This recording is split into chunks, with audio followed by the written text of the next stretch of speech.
Jesus, our Master and Lord, made these words immortal.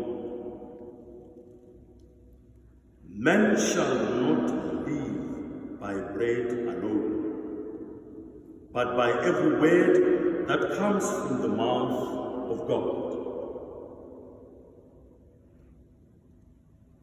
In the name of the Father, and of the Son, and of the Holy Spirit. Amen. To state this statement in another way, people shall not live by bread alone, but by every good thing which God provides. This passage can be translated by saying, we shall not live by material things alone. Material things like money, houses, precious things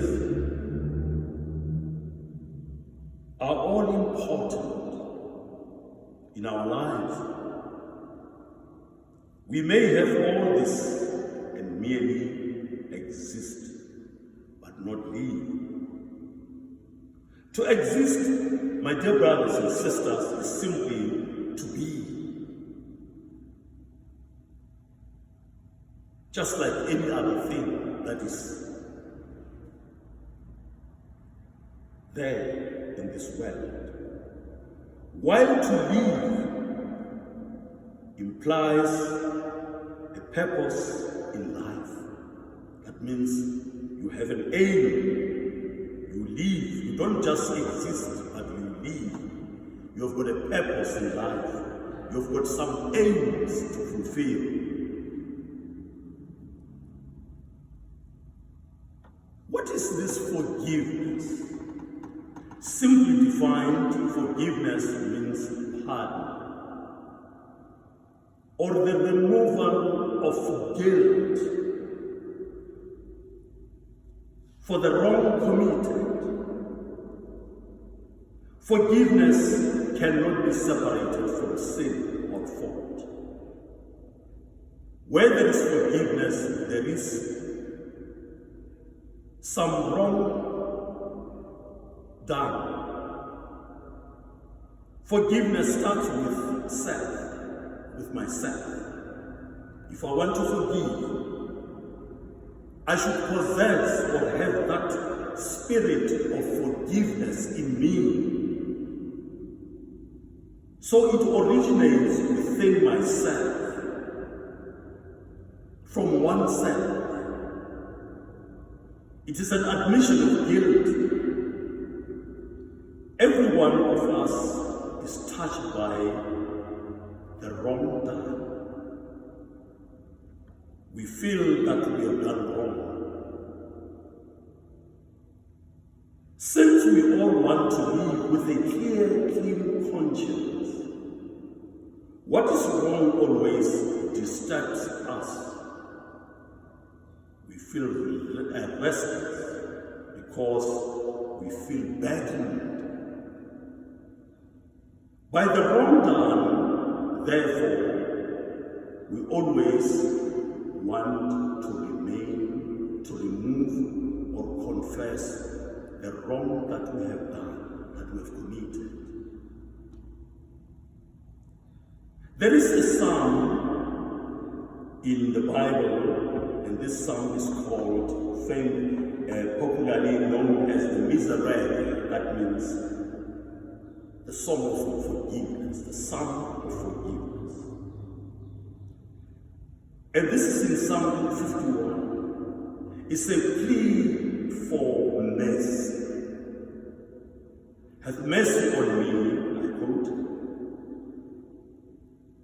God, in your kindness, in your compassion, brought out all my guilt.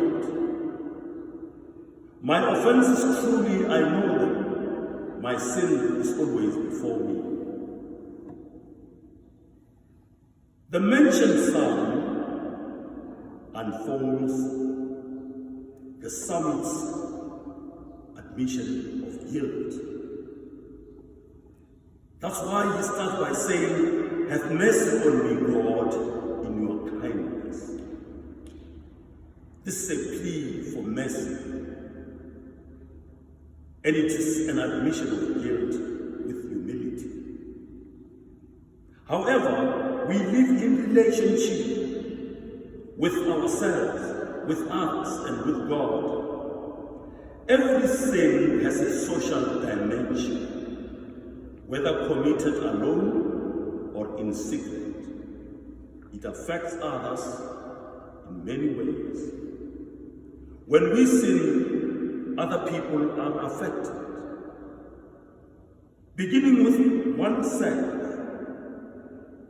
and sinning against God, who sees all what is done in secret. That this is the social dimension of sin. There is what we call self-accusation, which originates from the examination of one's conscience. This is an exercise that we need to put in practice. Here, one discovers the wrong done with the aim to remove one's sins. An admission of guilt encourages us to remove the guilt and amends one's behavior and not to sin anymore. Besides this, there is a family forgiveness. No family can hold together without forgiveness. The husband and wife must forgive each other for the unkind ways sometimes they say to one another. Sometimes husband and wife show unpleasant glances. Sometimes they become impatient to one another. Still, they must forgive each other to strengthen love to one another. Forgiveness is the very essence of happiness in the home. But how difficult this practice is. You may try to be humble and try to approach another person and say, please forgive me for what I've done. But sometimes we become so hardened that we are not ready to forgive. People must live by forgiveness. Not only family forgiveness, but community forgiveness. An ex-prisoner who has served his prison sentence needs community forgiveness. Some of you might recall the Truth and Reconciliation Commission. What happened there is that some people were asked to voice out and to say exactly the atrocities that they have committed. But some remained silent.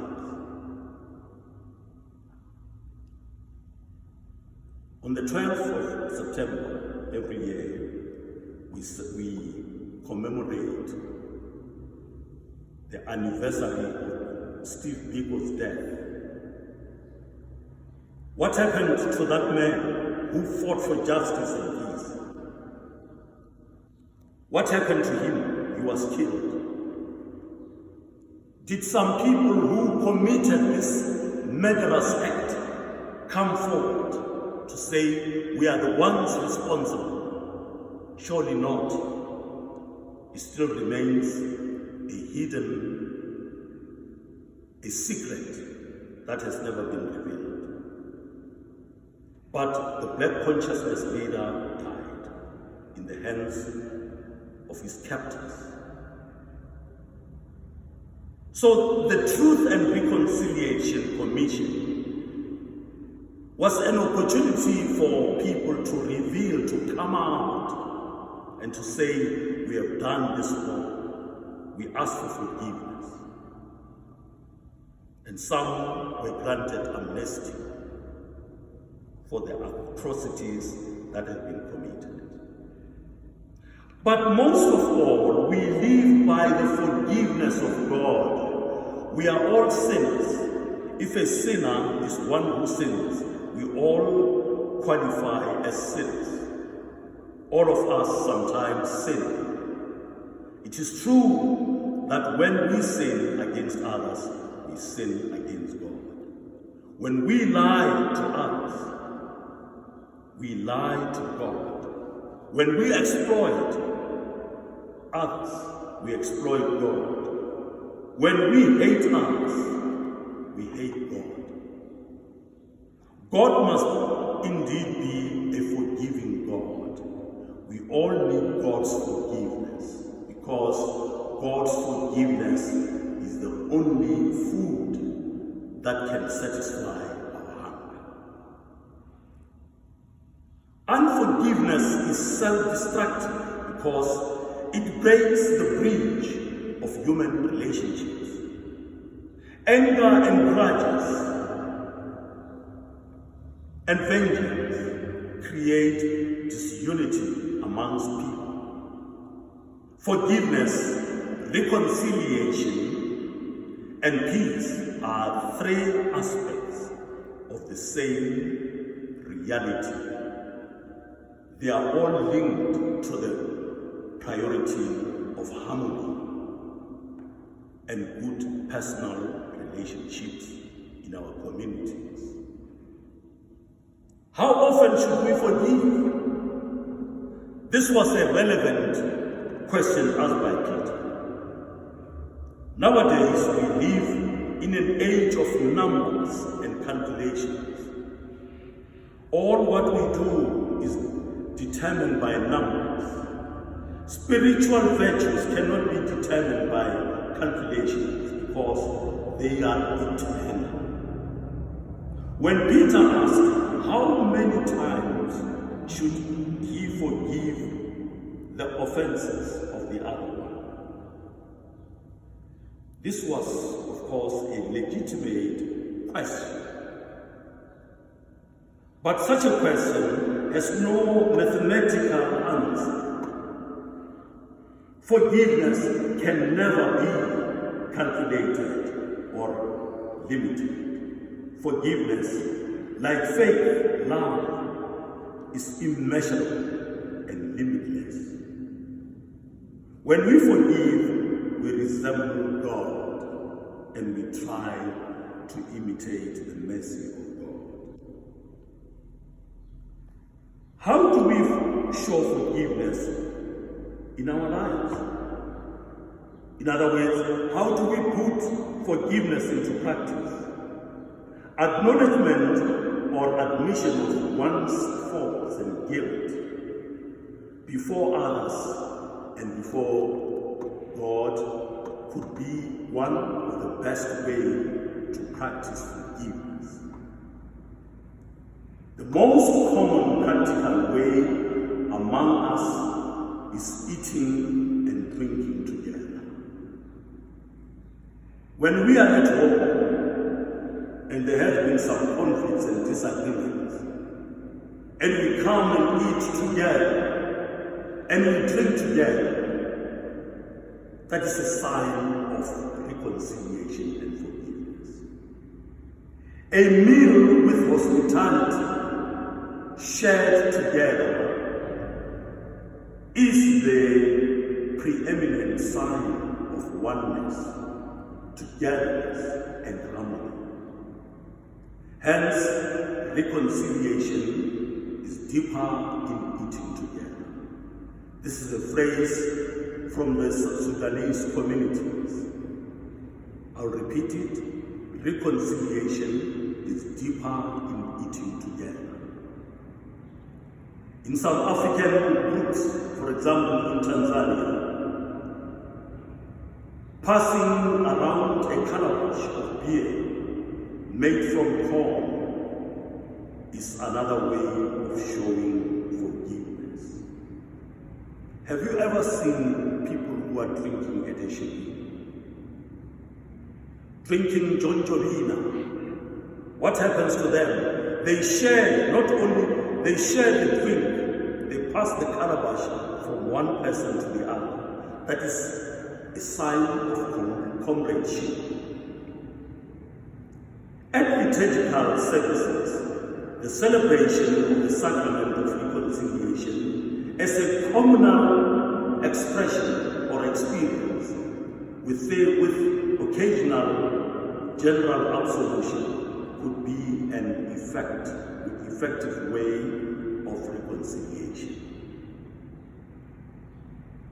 Meditation and the reading of the parable of the prodigal son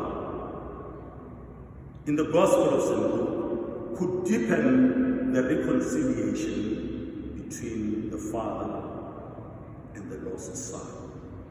We remember that story. Above all, the African way of settling the wrongs and offenses between families through a mediator could be a means of forgiveness and reconciliation. This is what we call Puputa. Therefore, I sent a mediator, somebody who will act as a mediator between the two families, to go and plead and say, that is a practical way of confession, a practical way of the sacrament of reconciliation. Forgiveness is a virtue without a limit. Forgiveness for Christians cannot be an occasional act, but a permanent attitude in life. Brothers and sisters, let us meditate and think deeply about this question, this virtue of forgiveness.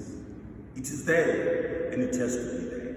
No family can live without forgiveness.